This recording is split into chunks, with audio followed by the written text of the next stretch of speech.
오늘 공교롭게도 원래 계획된 대로 설교 순서가 또 감사절하고도 잘 맞고 이렇게 해서 또 이 본문이 오늘 감사절을 지키는데 좀 적당하다고 생각이 됩니다.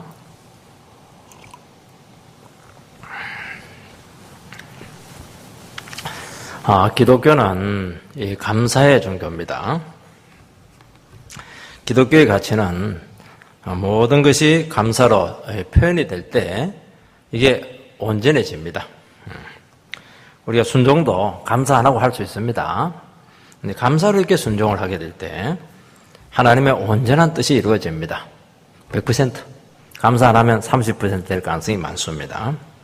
구제도 이 감사를 할 때 참 큰 기쁨이 임합니다. 그리고 주님의 영광이 나타납니다. 감사 안 하고 구제하게 되면은 자꾸 인간적인 생각이 찾아옵니다. 여러분, 좋은 일도 감사로 하시고 안 좋은 일도 감사로 반드시 표현하시기 바랍니다. 눈에 드러나는 것으로 또 아니면 결과가 좋기 때문에 감사한다. 그것은 누구든지 할 수 있는 겁니다. 결과가 아니에요. 우리는 어떤 상황 가운데서도 그냥 원망불평하지 말고 주님 앞에서 감사할 수 있습니다. 왜냐하면은 온 세상이 주님의 것이기 때문입니다. 또 주님이 우리의 모든 인생을 책임지시고 붙드시고 삶 구석구석까지 섭리하시기 때문에 우리는 좋을 때든 안 좋을 때든 언제든지 항상 하나님께 감사를 드릴 수가 있습니다. 이것은 우리에게 주신 너무나 큰 축복입니다. 여러분, 고난 좋아하는 사람 누가 있습니까? 주님 때문에 감사할 수 있습니다. 왜냐하면 고난 속에서 많은 인생의 비밀을 알게 되고 정말 특별한 은혜를 경험하게 되고 하나님을 너무너무 깊이 있게 만날 수 있기 때문인 것입니다.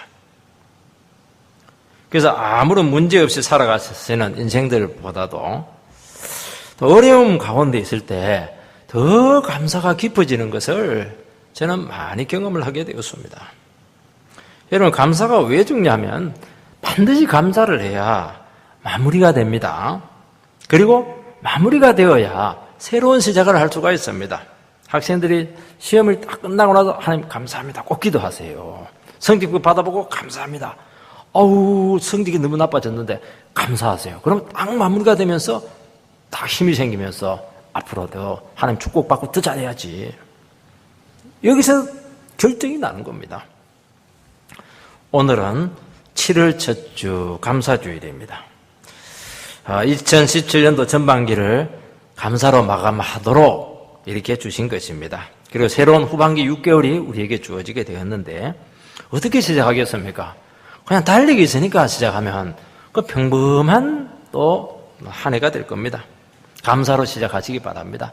특별한 한 해가 될 겁니다.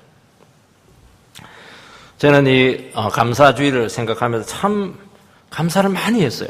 일주일 내내 묵상도 많이 하고 생각도 많이 하고 특히 교회를 통해서 이루어진 일에 대해서 참 감사를 많이 했습니다. 주님께서 너무나 많은 일들을 해결해 주셨습니다. 하나하나가 보니까 이게 인간의 힘으로 되는 게 없고 전부 다 기적이었습니다. 교회 등기 이전 문제 인간의 힘으로 안 됩니다. 원로 목사님 대우하는 문제 전부 다 주님께서 다 섭리하셨습니다. 성도님들께서도 다 살아가기 얼마나 힘이 들어요. 돈 100만 원 버는 게 쉬운 일입니까? 그런데도 불구하고 그렇게 열심히 헌금해서 교회 재정을 이렇게 한 번도 어렵지 않도록 채워주시는 이것은 주님이 주신 기적입니다.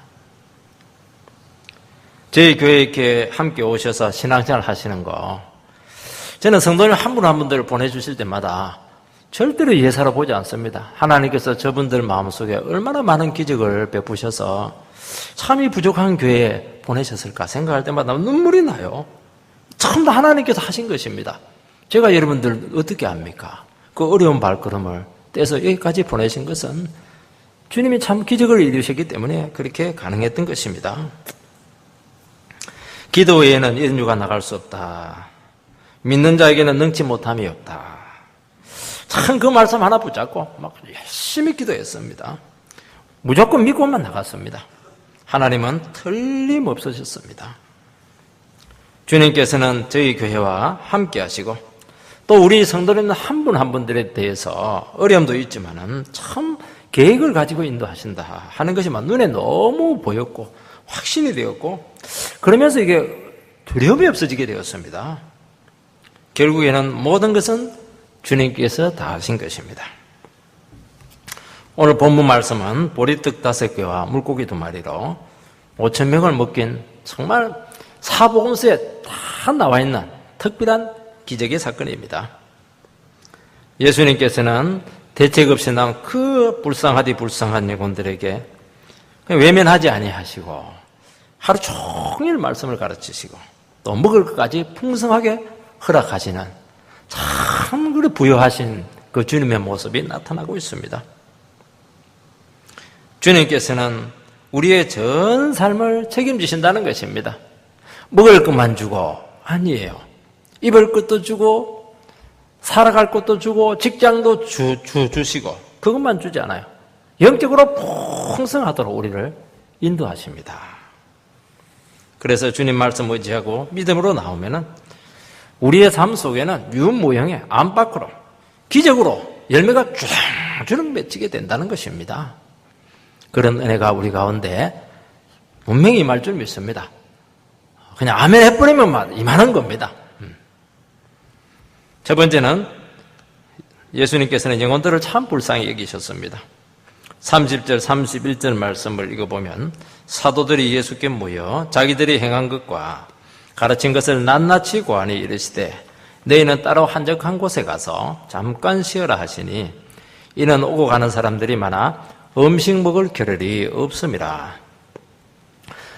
제자들은 예수님의 부름을 받아서 전도를 해서 참 역사가 많이 나타났습니다. 그래서 돌아와가지고 그리 피곤한데도 너무 생생하니까 있었던 일을 생생하게 다 이야기를 하는 겁니다. 피곤한 줄도 모르고요. 예수님께서 이때 너무 피곤하구나 판단하시고 중단 이렇게 하시고 제자들에게 너희들 잠깐 쉬어라 그렇게 배려하셨습니다.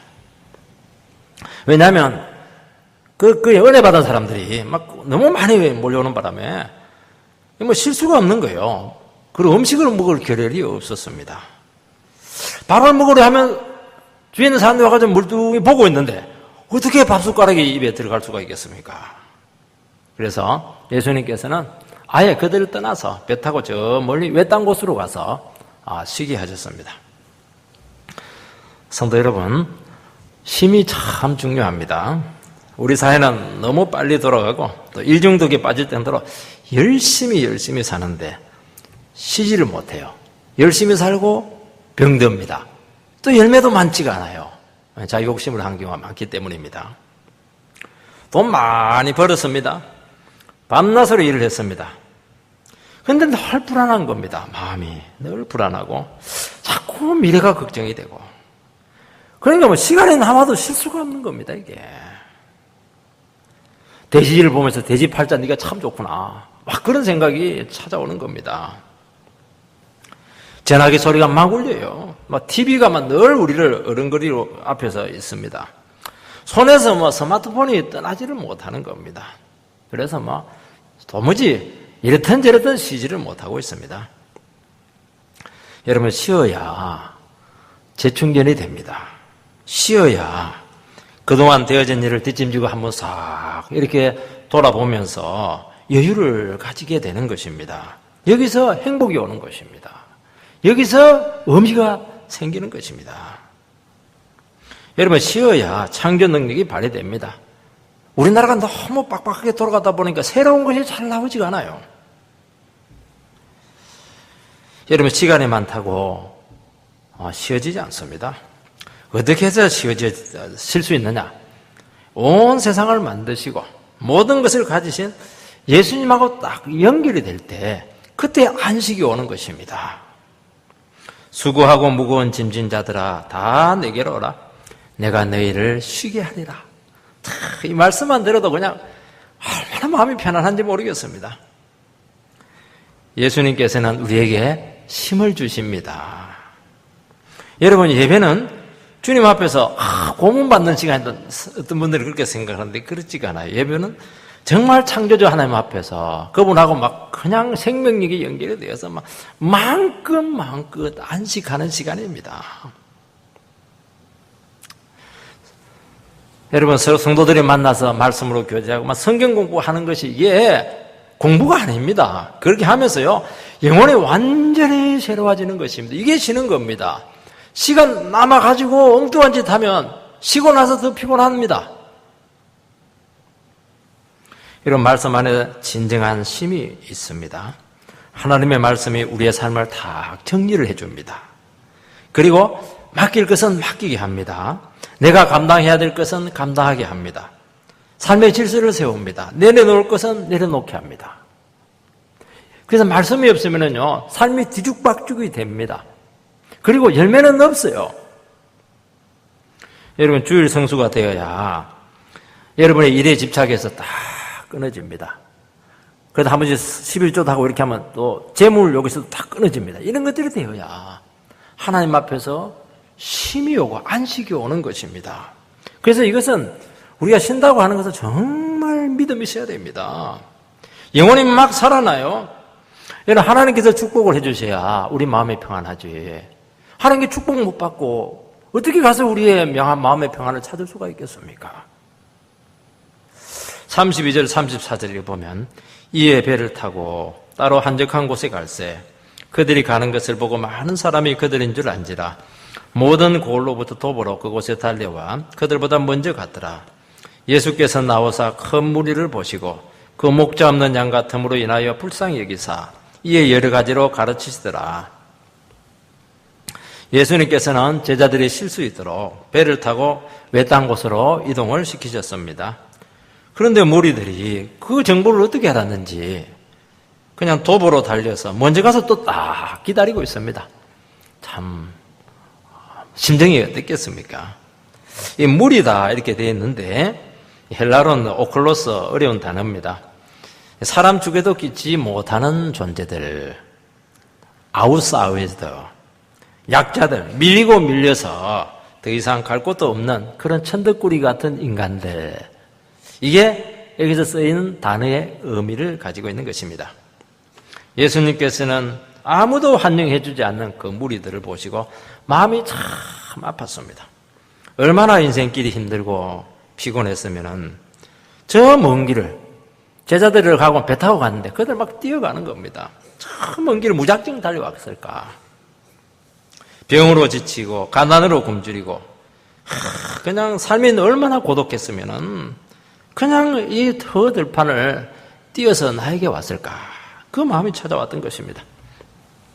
예수님께서는 대책 없이 나온 무리들을 보시고 불쌍히 여기셨습니다. 불쌍히 여겼다라고 하는 confession, 이 말은 고통을 함께 느낀다는 겁니다. 저 깊은 속 창자가 막 끊어지는 고통을 느꼈다는 것을 말씀하고 있습니다. 그런 격렬한 고통으로 무리들의 고통을 느끼셨습니다. 참 이게 놀라워요. 우리는 귀찮은 것들 또 왜 나를 애먹이는 거야 이렇게 했을 텐데 그렇게 하지 않아요.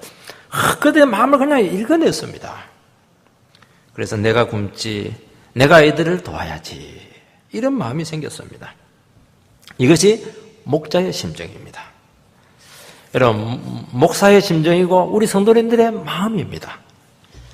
우리가 살다 보면 가슴 아픈 일들이 얼마나 많습니까? 찢어지는 고통을 느낄 때가 한두 번이 아닙니다. 어디 가서 하소연할 때도 없습니다. 그래서 누군가 불행한 일을 당하면 밥 먹다가도 뛰어나가고 쉬다가도 그냥 대충 주섬주섬 찌어있고 그냥 뛰쳐나가고 잠자다가도 전화벨을 울리면 가서 병원으로 달려가야 됩니다. 이것이 목자의 심정입니다. 여러분, 고통당하는 영혼의 아픔을 알면은 나의 삶이 느려집니다. 나의 심도 포기합니다. 나의 편안한 것도 포기할 수가 있어요. 왜냐하면 그들 영혼들이 고통당하는 걸 생각하면은 내 것을 그냥 잊어버리게 되는 것입니다. 교인들이 힘들어한다는 그런 소식이 들려요. 말은 안 하지만은 참 그 신음소리가 그냥 이게 전달이 됩니다. 사업이 어렵다고 하고 몸이 아프다고 합니다. 자리를 떨치고 달려가서 절망한 자들을 이렇게 세우고 침체된 자에게 막 용기를 주는 것입니다. 낙담한 자를 막 기도하면서 위로합니다. 어떤 분은 목사에게 가면 뭔가 길이 있겠지. 목사에게 가면 무슨 길이 있어요? 목사 무슨 돈이 있습니까? 빽이 있습니까? 권력이 있습니까? 사실은 현실적으로 해줄 수 있는 게 아무것도 없습니다. 근데 급하니까 막 목사가 제일 만만하니까 막 오는 겁니다. 근데 불쌍한 마음이 들고 정말 그들을 도우려고 하는 마음이 생기며 기도가 막 돼요. 그러면 응답이 옵니다. 이상하게 도울 길이 생깁니다. 저는 이것을 너무 많이 경험했습니다. 그 당시 무리들은 목자 없는 양이었습니다. 양은 다른 짐승하고 달라서 양은 반드시 목자가 있어야 됩니다. 절대적으로 필요합니다. 그런데 세례요한, 참 목자 된 세례요한도 목배임을 당했습니다. 그 당시 지도자들은 전부 다 싹군 목자였습니다. 어느 누구도 영혼을 책임져 주지 않았습니다. 오늘 목자를 찾지 못해서 방황하는 영혼들이 막 서울 지역, 경기도 지역 전국적으로 얼마나 많은지 모릅니다. 주일 되면 어느 교회를 가야 될지는 모릅니다, 지금.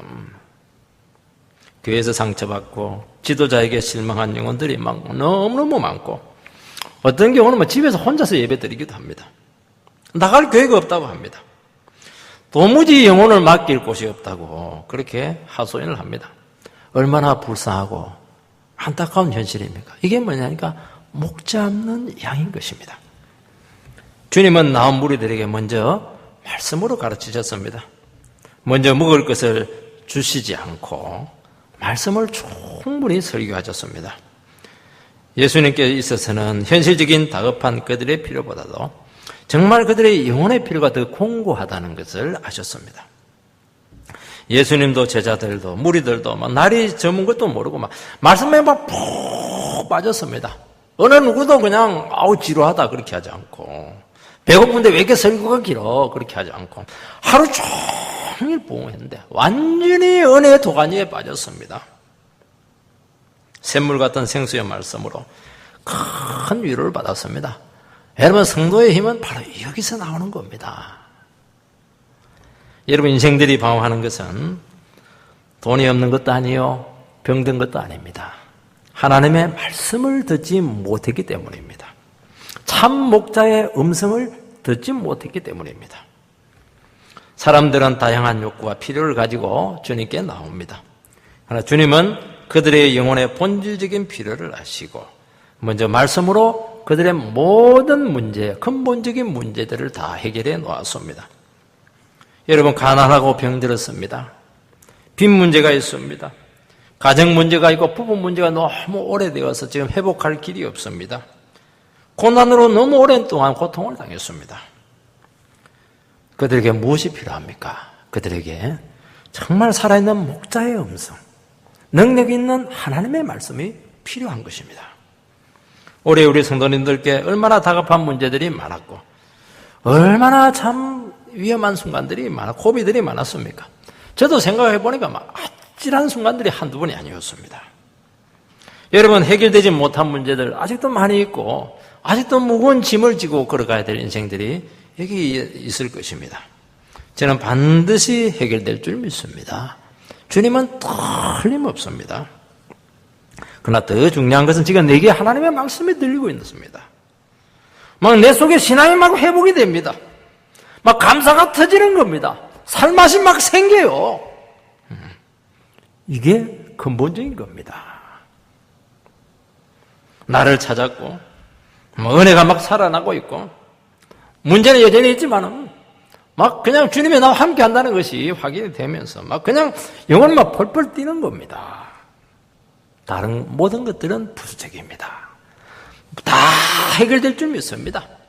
넘치게 주님께서는 다 우리 문제, 내 자신보다, 우리 자신들보다 예수님은 더 잘 알고 있습니다.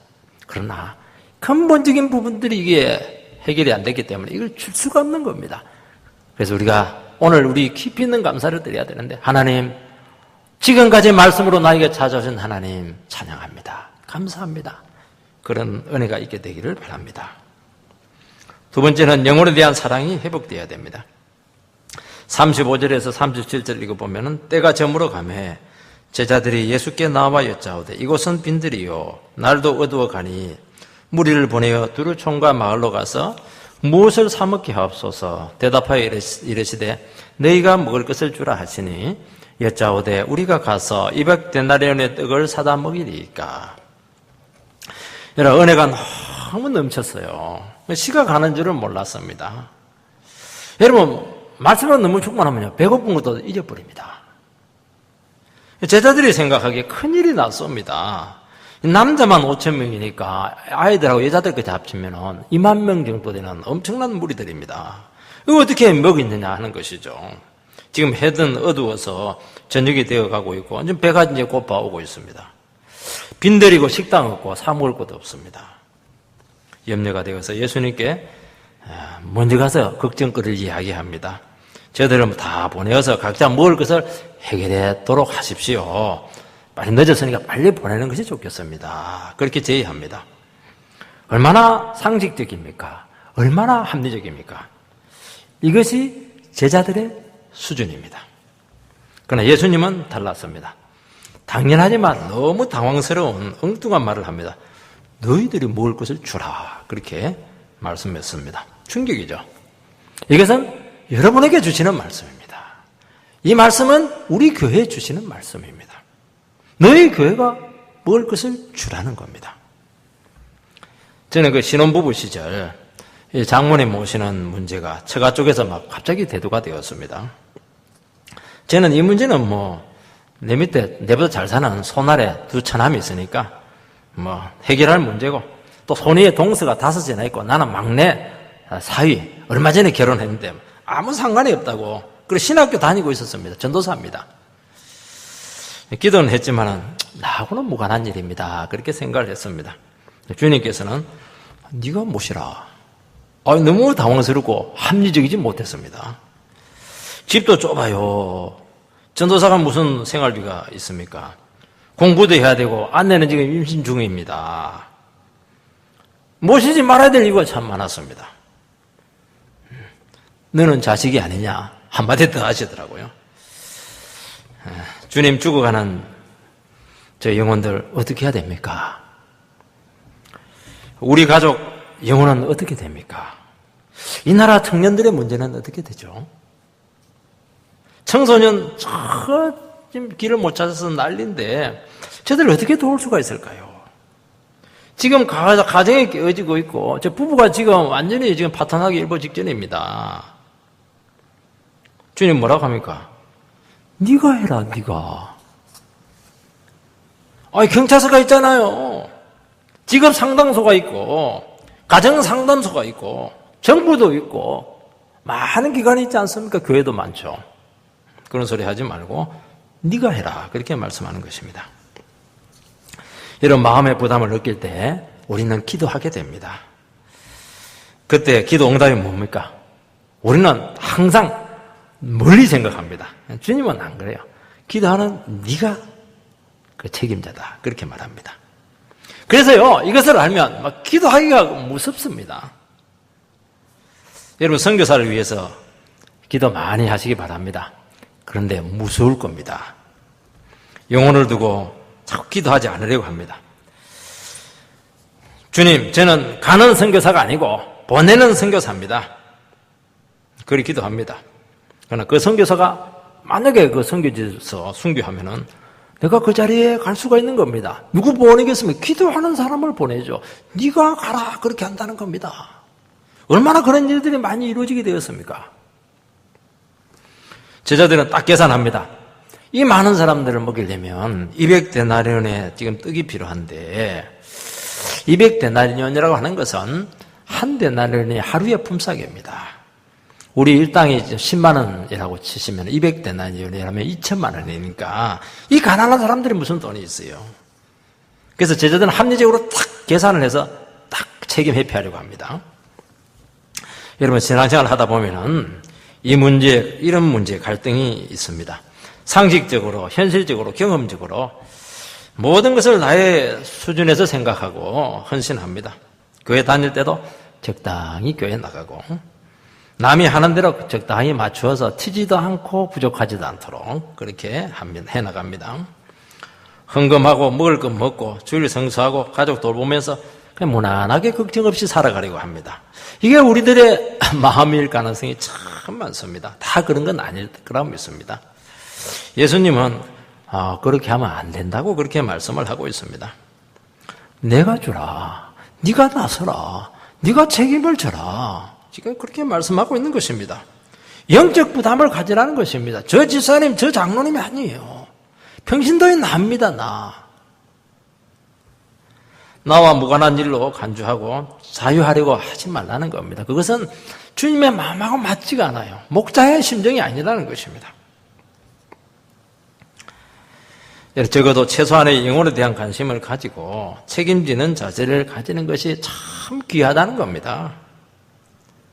예수님께서는 그 제자들의 그 무책임성, 냉정함, 무관심, 그걸 보셨습니다. 그걸 도전을 한 겁니다. 주님은 제자들이 2만 명 먹일 수 있다는 거 안 되죠? 그거 다 알고 있습니다. 그런데도 내가 주라 그렇게 말씀하신 것은 바로 그들의 그 근본적인 마음의 자세에 대해서 지금 도전을 하고 있는 것입니다. 불가능하지만은 적어도 기대해 볼 수도 있고 또 사랑해 보려고 하고 정말 불쌍하게 여기는 마음을 가지고 좀 주님 앞에 한번 상의도 한번 해보고 그 영혼에 대한 태도가 냉정하지 않으면 얼마든지 참 따뜻한 그런 길이 있는데 그걸 다 잘라버리고 그냥 보내고 자유하려고 하느냐. 너희들끼리 몰래 앉아서 따뜻한 밥 먹으려고 그래? 지금 그렇게 말씀하고 있는 것입니다. 이런 믿음의 요소가 있어야 됩니다. 사랑의 요소가 있어야 됩니다. 목자의 심정이 어디 갔느냐. 지금 주님께서는 제자들에게 이렇게 도전하고 있고 우리 모두에게도 동일하게 우리에게 말씀하고 있습니다. 나와 상관없습니다. 처음부터 외면하려고 하는 것은 아니라는 겁니다. 그것은 잘못됐다는 겁니다. 우리는 주의 뜻을 이루는데 내가 가진 것으로 합리적으로 자꾸 접근합니다. 보세요.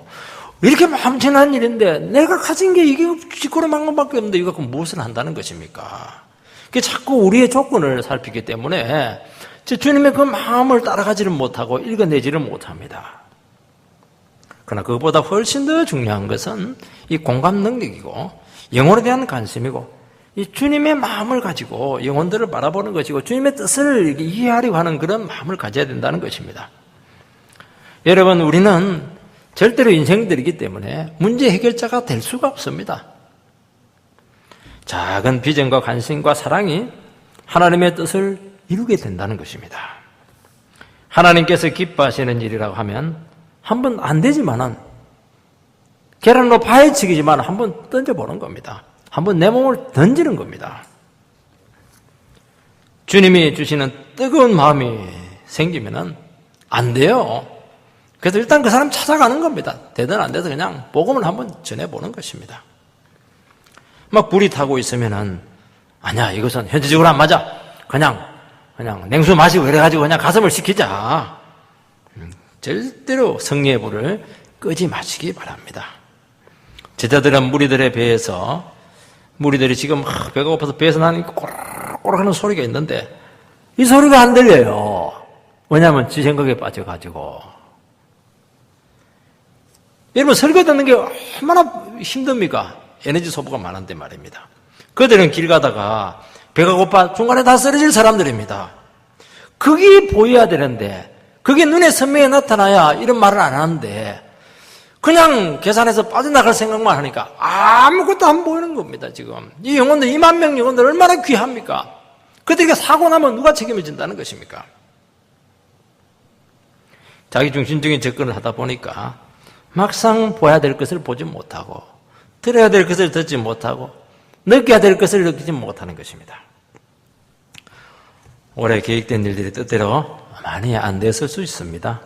생각처럼 많은 사람을 도와주지 못했을 것입니다.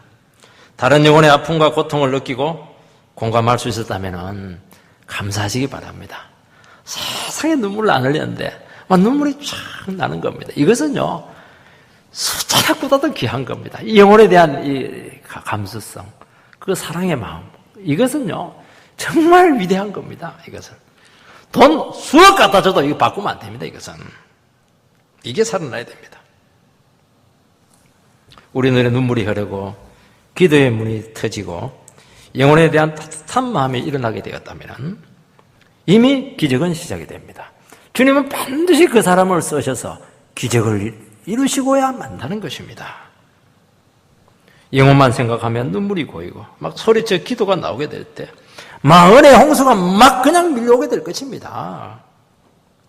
38절 읽어보면 이르시되 너에게 떡 몇 개나 있는지 가서 보라 하시니 알아보고 이르되 떡 5개와 물고기 2마리가 있더이다 하거늘 주님은 제자들에게 너희들 할 수 있다 없다 된다 안 된다 이렇게 대답하지 않았습니다. 떡이 몇 개 있는지 가서 알아봐라 그렇게 말씀하셨습니다.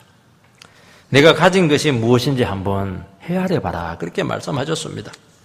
그렇게 알아보니까 떡 5개하고 물고기 2마리가 나왔습니다.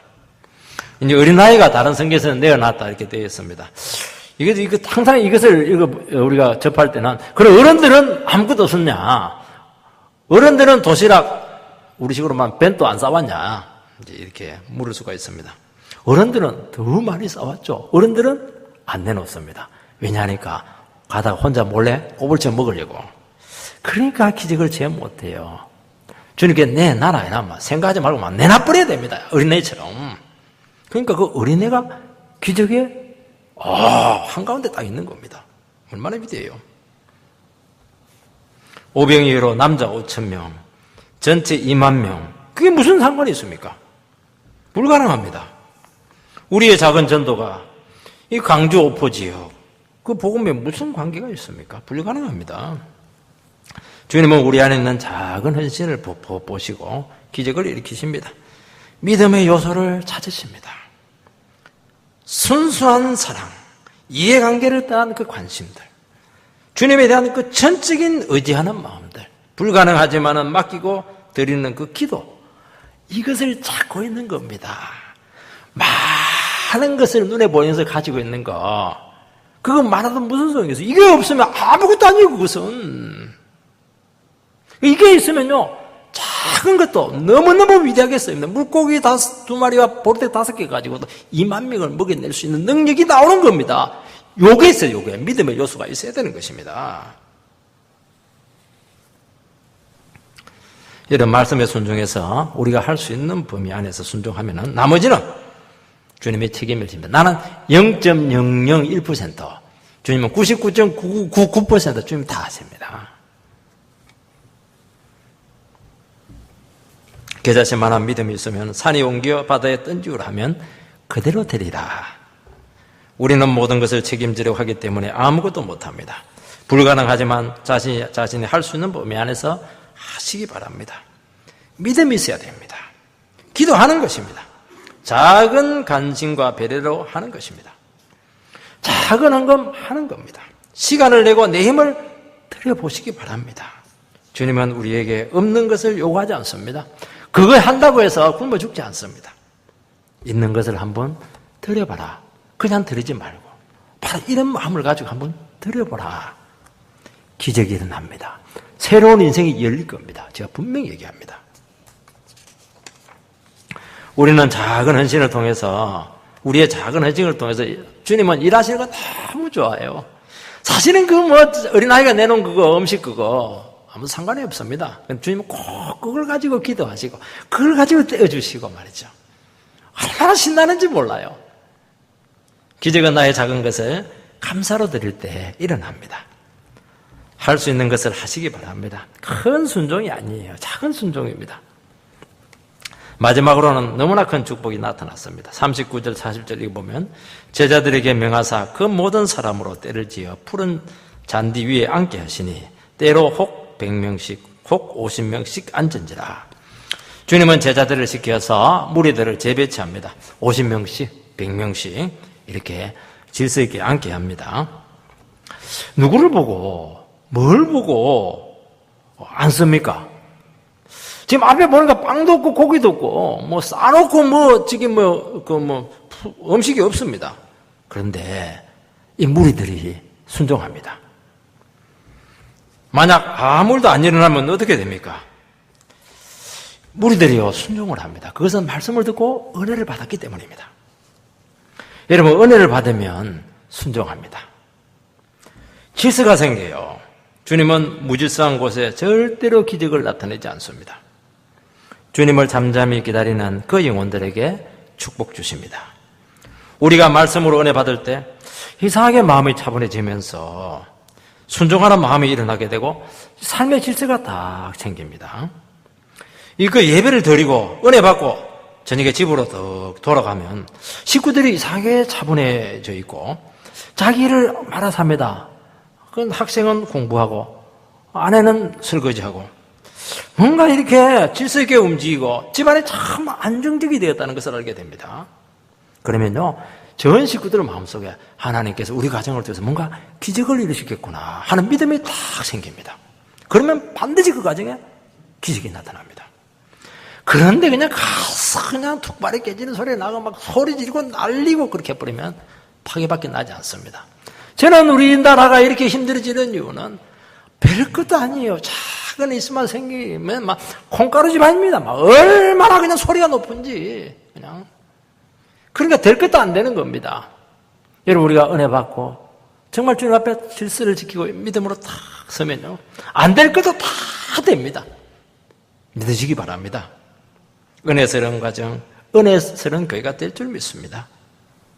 41절 42절 읽어보면은 예수께서 떡 5개와 물고기 2마리를 가지사 하늘을 우러러 축사하시고 떡을 떼어 제자들에게 주어 사람들에게 나누어 주게 하시고 또 물고기 2마리도 모든 사람에게 나누심에 배불리 먹었다. 예수님께서는 먼저 하늘을 우러러 아마 축사를 했었습니다. 하나님 아버지께 감사의 기도를 드리게 되었습니다. 여러분, 빵과 물고기를 들고 감사의 기도를 아버지께 드렸습니다. 우리 감사의 기도를 왜 예수님께서 하셨을까? 하나님의 아들이신데 말이죠. 하나님의 아들이 예수님께 기적을 일으켜 주십시오, 그렇게 기도했겠습니까? 그거는 아닙니다. 예수님은 이미 기적이 왔다는 것을 알았습니다. 여러분, 내 마음에 기적이 왔고 그 기적이 지금 나타나고 있어, 보고 있습니다. 그러면요, 기적이 실행되기 전에 벌써 감사가 옵니다. 그래서 막 아버지, 나의 기도를 들어주신 것을 감사합니다, 그런 기도를 예수님께서는 존중합니다. 왜냐하니까 벌써 기적이 온 겁니다. 알았어요. 이것 때문에 우리가 목회를 하는 것입니다.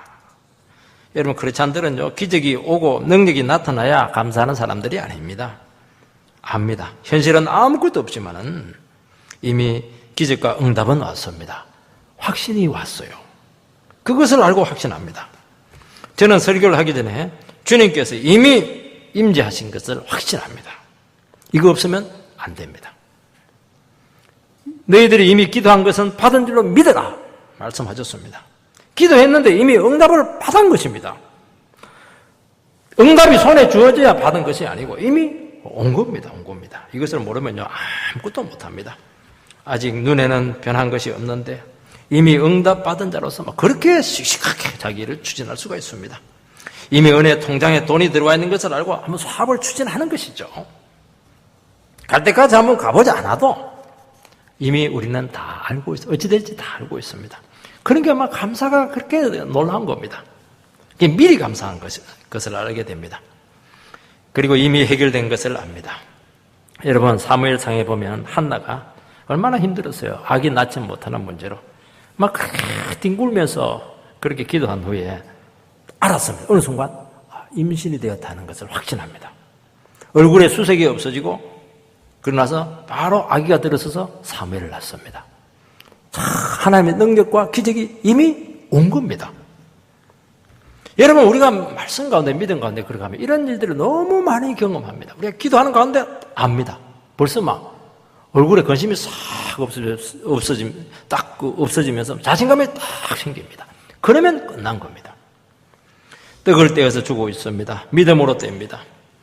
떡의 반만 떼어서 주니까 떼진 부분에 또 생기는 겁니다. 그 떡을 받은 사람도 이 사람에게 또 반만 떼어서 주니까 또 떨어진 부분에 또 생기는 것입니다. 나눠주니까 계속 기적이 나타납니다.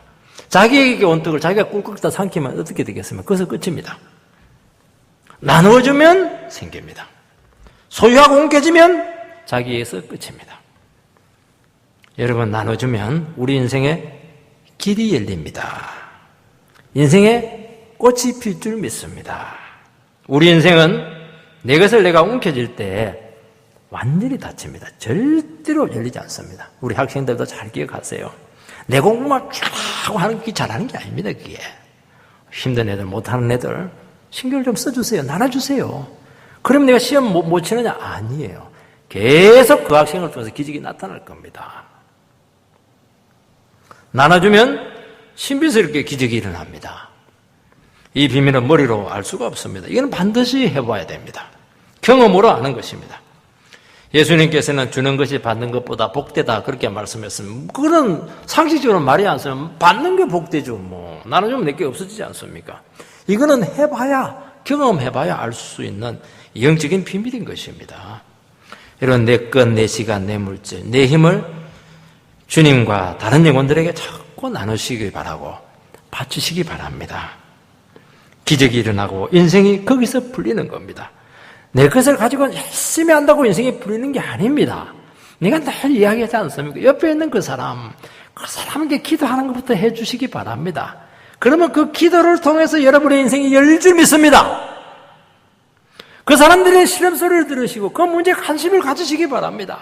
거기에 우리 인생의 답이 있는 것입니다. 주님께서 거기를 통해서 역사를 하신다는 것입니다. 여러분, 내 시간과 또 내 모든 것을 나만을 위해서 쓰면 늘 부족해요. 토할 수가 없습니다. 그러면 우리 인생이 점점 궁색해집니다. 그래서 많이 가진 사람, 좋은 집에 사는 사람들이 제일 가난합니다. 참 아이러니지 않습니까? 우리가 예배를 드리고 다른 영혼을 도우는데 쓰시기 바랍니다. 잘 될 줄 믿습니다. 제가 잘 된다고 하면은 반드시 잘 됩니다. 믿으시고 응답하시기 바랍니다. 이 축사하고 떡을 떼는 것은요, 이 성찬식 용어입니다. 예수님의 살과 피를 먹고 마실 때 우리의 삶이 변화가 되고 재용서의 확신이 옵니다.